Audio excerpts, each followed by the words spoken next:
essentially where we got to, or where mankind got to require us being saved. And then, of course, God's answer to that was to start it out by giving us Christmas. And that sermon was a really good sermon on where we've been and where we're going. But this week I thought I would do a different kind of a sermon and talk about just this month, just December 2019, the Christmas that we're in right now. If you were to pick up any Hallmark card, Christmas Hallmark card, in my opinion, you would experience one of two visions, or both visions. And those would be, you would experience truth, and you would experience disillusionment. First thing that we do in our minds when we get a Norman Rockwell Christmas card is we try to put ourselves in that time, in that place, in that beauty, in that environment. We want the peace and the hope and the joy and the love that we see in that card, that we imagine in that card. We want that. We want to be there. Problem is, the reality is that we don't live in a Norman Rockwell Christmas card. The reality is that peace is probably one of the very last words we would ever use to describe our 31 days of December. Somewhere during these 31 days of December, you're probably going to experience things like, well, you may experience things like an avalanche of personal problems. You may experience one crisis after another.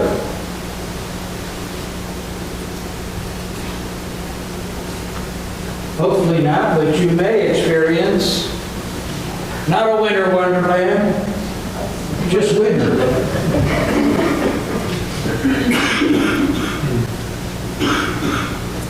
You're probably all going to experience the headache of trying to find the perfect gift. I so wanted to fill that slide with power tools, but I went generic. For many of us, we have the heartache and headache of trying to decide how we're going to pay for that perfect gift. Probably none of us in this room will not, throughout this month, be dealing with dysfunctional family members. That reminds me of a story. One day, early December, I got in, early December. I got in my once very beautiful red pickup truck. And y'all know that on TV I watch is something that I recorded so I can fast forward the commercials, because I can't stand them. I don't watch the news, I don't read the newspapers, and I don't listen to the radio. Except, the exception to that is Christmas time, 24/7 Christmas music. So I turned the dial to get the 24/7 Christmas music, and I learned something right away. The first thing I learned was there's no such thing as 24/7 Christmas music. Some DJ along the line felt it had moral obligation to have to talk between songs. But just as I'm reaching for the knob to turn it off, because I've learned this, they came up with a Christmas, it was a Thanksgiving quiz. And the quiz was, it's Thanksgiving Day, and you have all the family over. What takes 3 hours and 58 minutes? Now, I knew the answer to this right away. it was a football game double overtime. But come to find out, according to them, I was wrong. So anyway, I get to where I'm going, and I have an hour meeting with somebody, and I get back in the truck. That's beautiful. Was beautiful. Great truck. Did I mention that? I love that truck. I'm sorry. I get back in the truck, and I turn the radio back on, and all of a sudden, now, an hour later, here's the answer to the question. The question was, it's Thanksgiving Day, all your family's over to the house. What takes 3 hours and 58 minutes? The answer, it takes 3 hours and 58 minutes for a family that's come together to turn dysfunctional on each other. That is the answer. And I think that's great information for you. It may sound like trivia, but from now on, all your Thanksgivings, you better cut it off at 3.5 hours. Go home, get out of the house. Just a little Thanksgiving trivia there.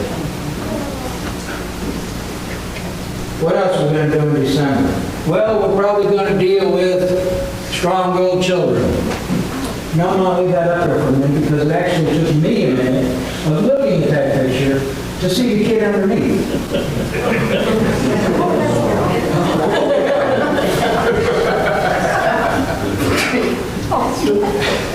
The little blonde girl, she's saying, "Hi, you thought these were your cards." Probably not.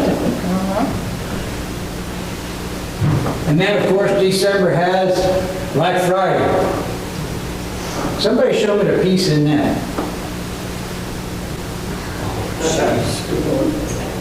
And then, of course, in December, we always have the traditional preparations.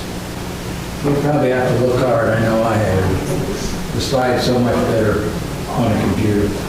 But anyway, I don't feel sorry for this guy at all who's hanging from the gutters. Because if you look at that picture really close, the guy goes out there and with just socks on and a short ladder, and there's snow on the roof. So I don't feel sorry for him at all. You know, up to now, I've shown you all these stressors, and most of these stressors, December stressors, are things that I can make light of, and I did make light of them. But there are some stressors that come along in December that we cannot make light of. Things like family illness or hospital stays. Things like a loss of a family member or a friend. Things like the loss of a job. I've seen this so many times, just before Christmas. Things like a terminal diagnosis. The question becomes, what's your stressor? These were just some things that I put together, but I know you can add to them. I know there's something in your heart that's tearing your stomach apart. See, the problem is that in December, this is what your month looks like.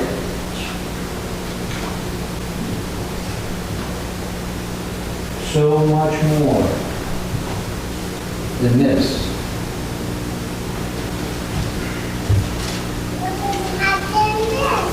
But what I want you to, one of the things I want you to realize today, I want you to realize that yes, all these things happen in December, but they also happen from January to November.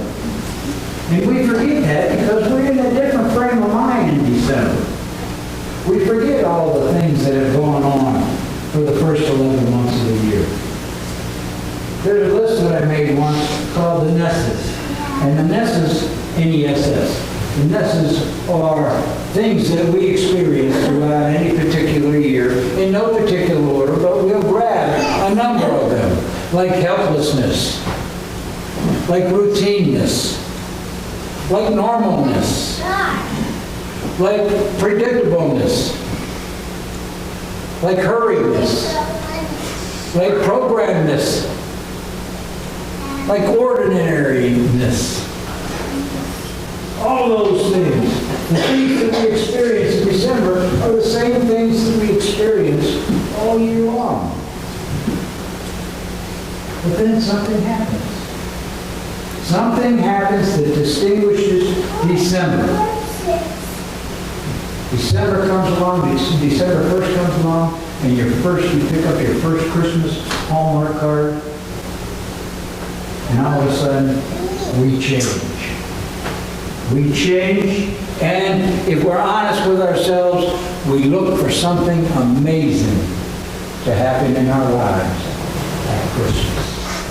And we hope for a Christmas miracle. All of us hope for this. It doesn't even matter if you've identified that miracle that you're hoping for.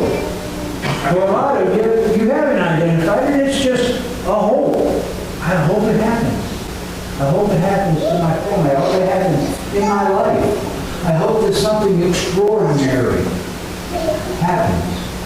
Because this is the time of year for extraordinary. And with that in mind, then we jump on board.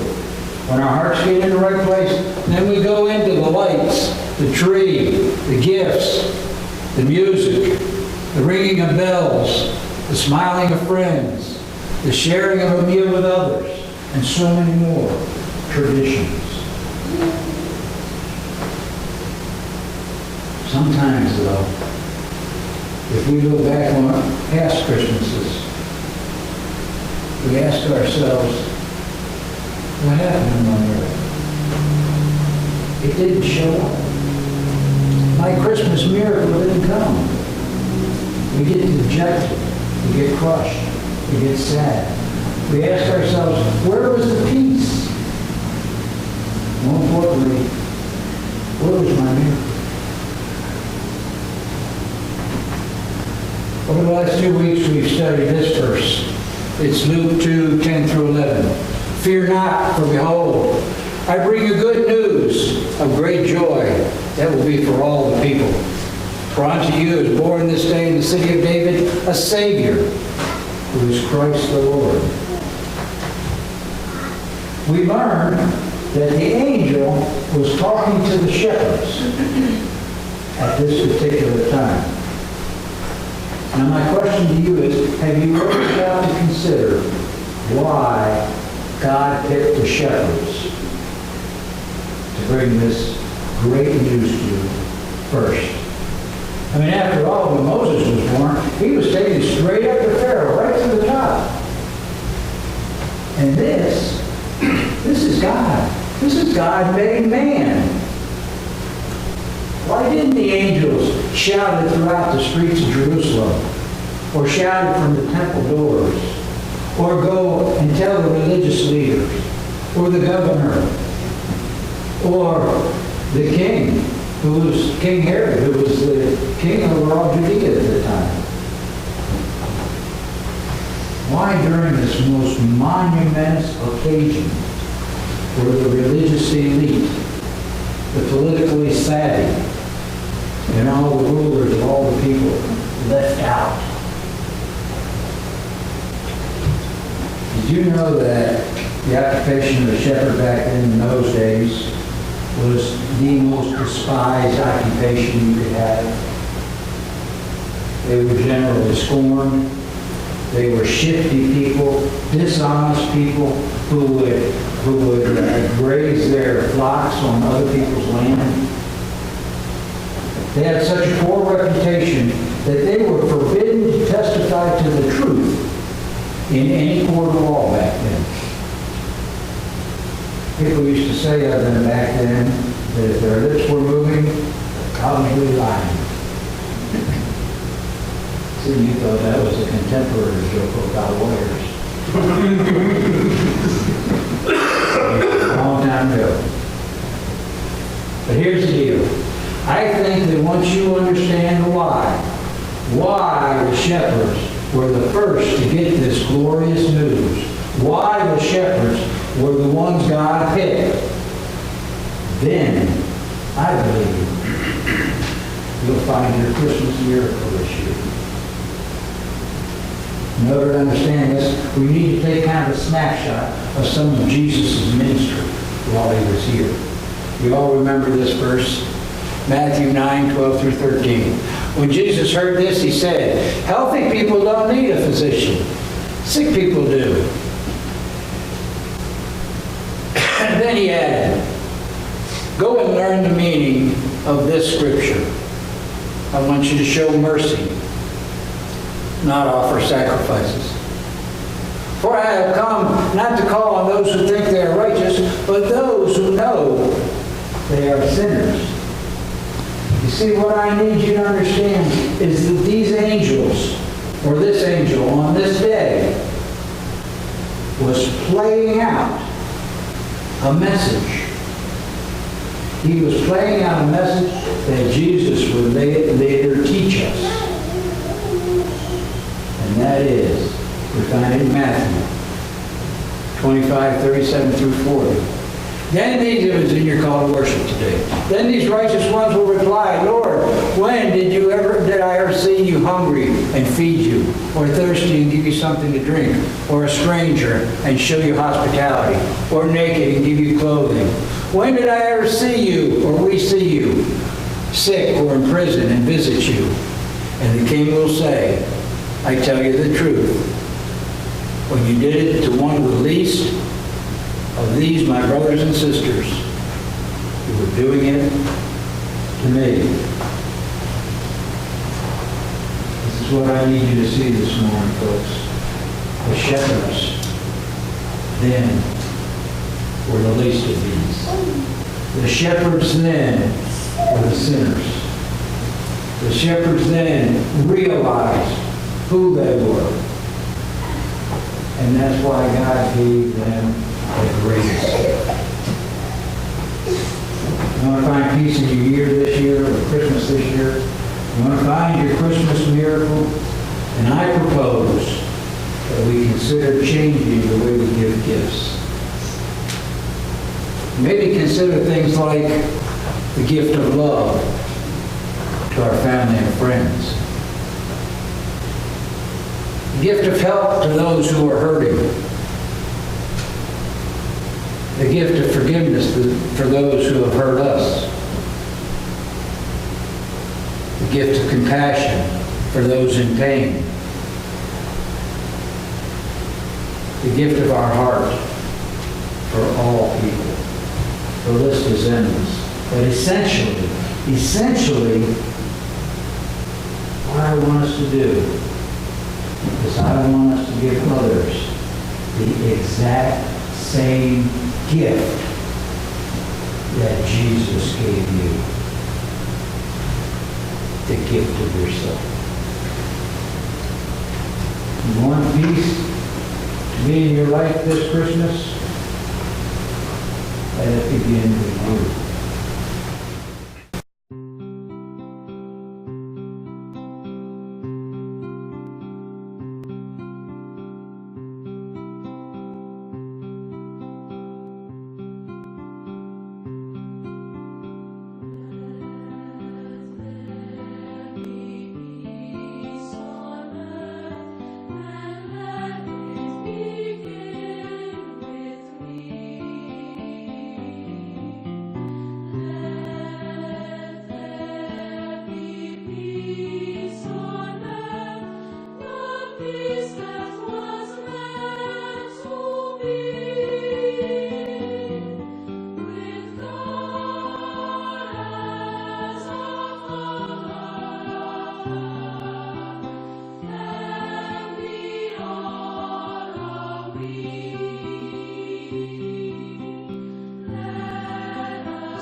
Amen?